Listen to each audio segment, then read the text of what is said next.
Old Sneelock. Welcome to another episode of Old Sneelock's Workshop. Ah, look at that. There's a name on this thing. It's a Miller's Falls number 35. Made in Miller's Falls, Massachusetts. Patent applied for, made in USA.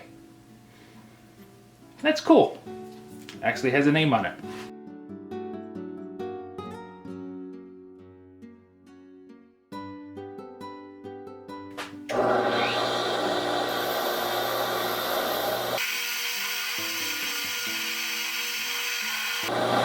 The reason I'm taking it over the wire brush, you see that red there? That tells me it's rust. Now you can call it patina if you want, but it's rust.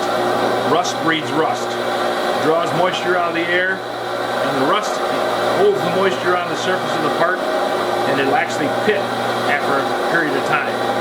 So I like to get rid of most of the patina that's rust based.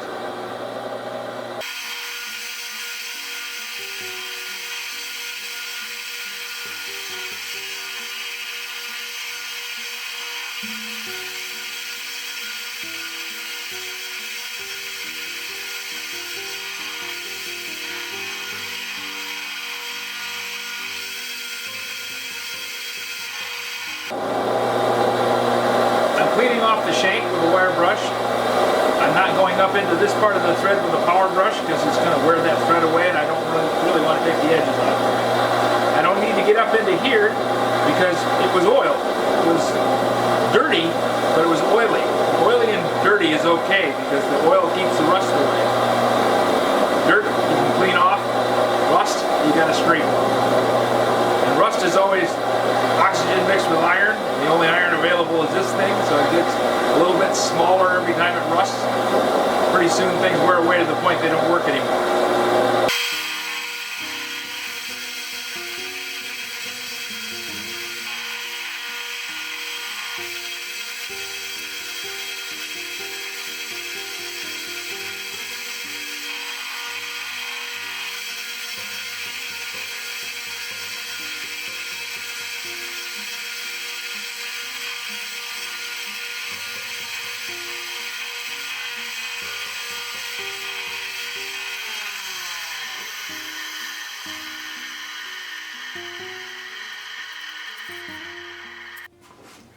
Now we'll go back to the mineral spirits and clean this up again and work this thread back and forth a bit. Since I can't remove the nut off the shank, I'm going to have to clean up the thread the hard way.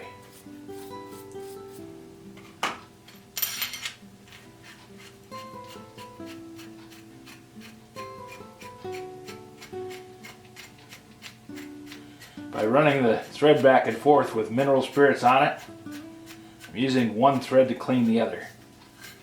And you can see how much difference it makes. Just what I've done already. It's spinning a whole lot freer.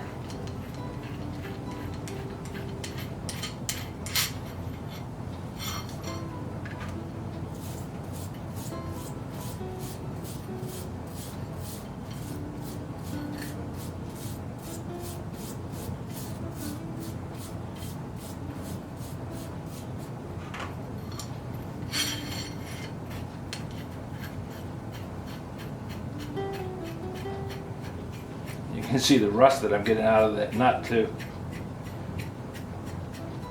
It's getting on the gloves and it's all over the shank, but we'll wipe that off and it won't cause any problem at all. We used to ship parts, and if we were only shipping something that had to travel 2 or 3 days and then was going to be washed at the end of that for a different assembly, we would use mineral spirits as our rust inhibitor, because you could wash the mineral spirits right off in a wash line.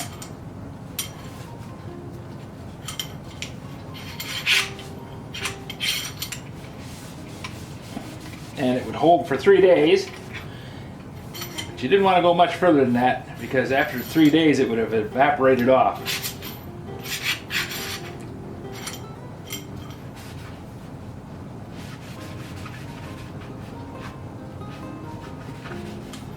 Quite often, things had to go into a process when they got at their final destination. People running that process usually didn't want to have some kind of heavy waxy rust inhibitor on them because that was hard to wash off.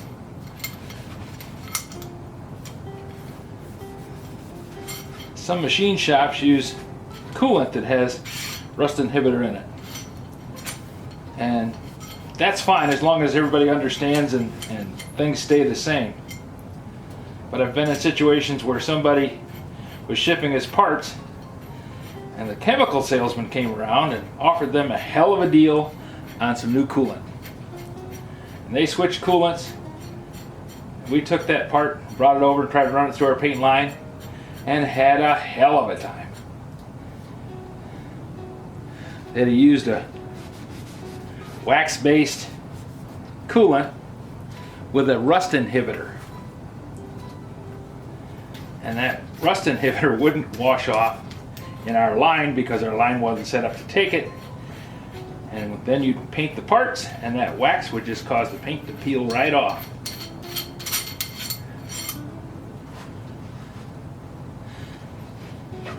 Then we'd have to go over and have a talk with our supplier and find out what they had done.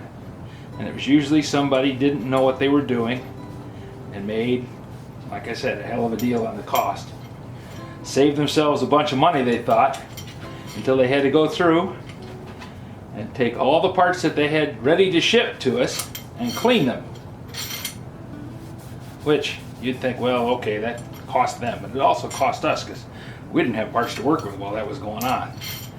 We'd end up having to wash the parts in our inventory, take off all the painted parts, and then strip them down and repaint them in a different wash line setup with much more expensive chemicals to get off the wax-based coating.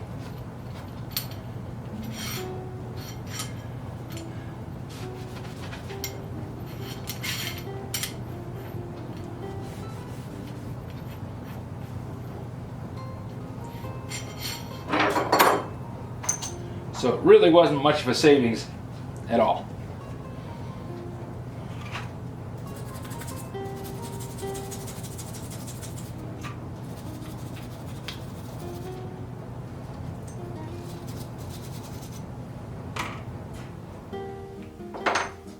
I'll hold that story for a minute and wire brush off these little pieces.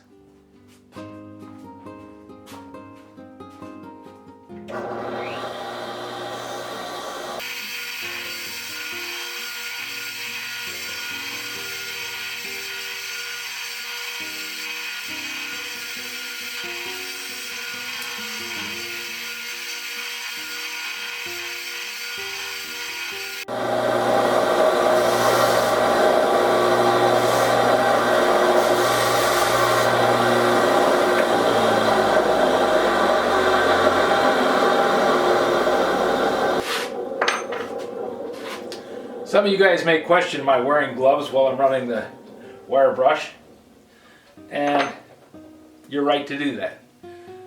I can get, if I'm wearing a pair of gloves, the wire brush can catch them and draw my hand into it. But these gloves tear. They won't pull my hand into the wire wheel because they'll tear away long before I get to the point where my fingers drug into the wire brush. But it's a good thing to pay attention to.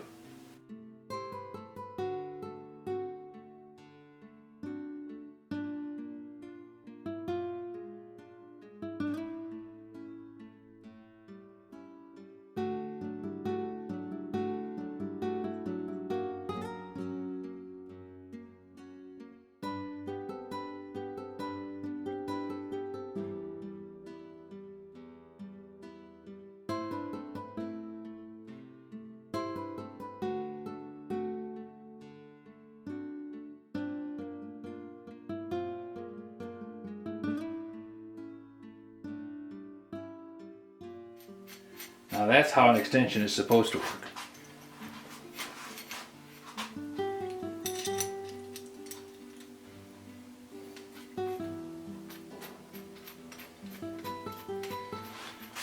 Now that's how an extension is supposed to work.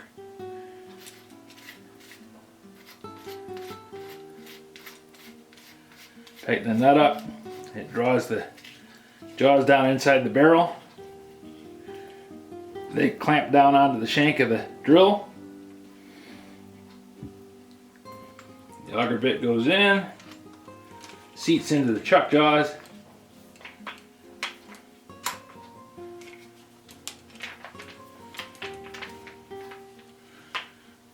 The jaws clamp down onto the shank, and you're all set and ready to drill a nice hole.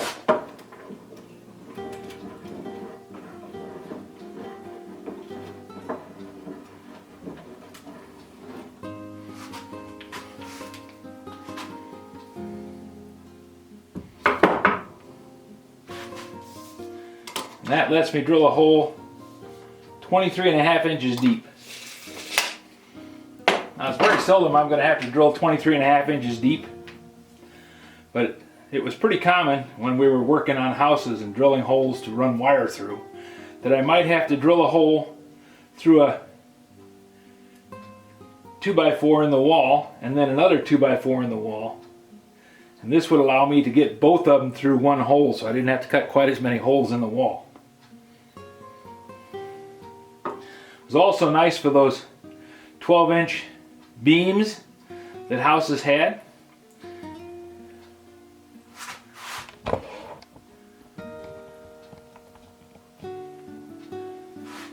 The old houses had square cut beams that were cut with a broad axe and just squared up, brought down into the basement, put on posts, and then they built the floor on top of them. They weren't necessarily square or straight, but they were 12 inches thick and the wall set right on top of them. If I wanted to get up into the wall which set above them, I had to drill through the beam. That meant that I had to go through the beam and that much space. 24 inches, just about do it.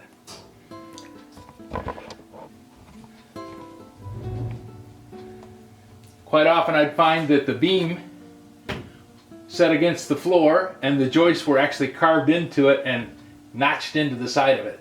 So the beam set up against the flooring. So you'd have to drill 12 inches through that and through whatever 2x4 to get up into the wall that's set above it. So a 24-inch drill is a handy thing to have. Now that I have the extension all cleaned up and it works nice, I'm going to wax it up so that it doesn't rust again, and then I'm going to put it back on the tool cabinet, and if I ever need it, it'll be right there. Hopefully I won't right away. If you have any suggestions for a new video or questions about this video or any of the others on the channel, just drop a note in the comments below. You know I read them all. Thanks for watching.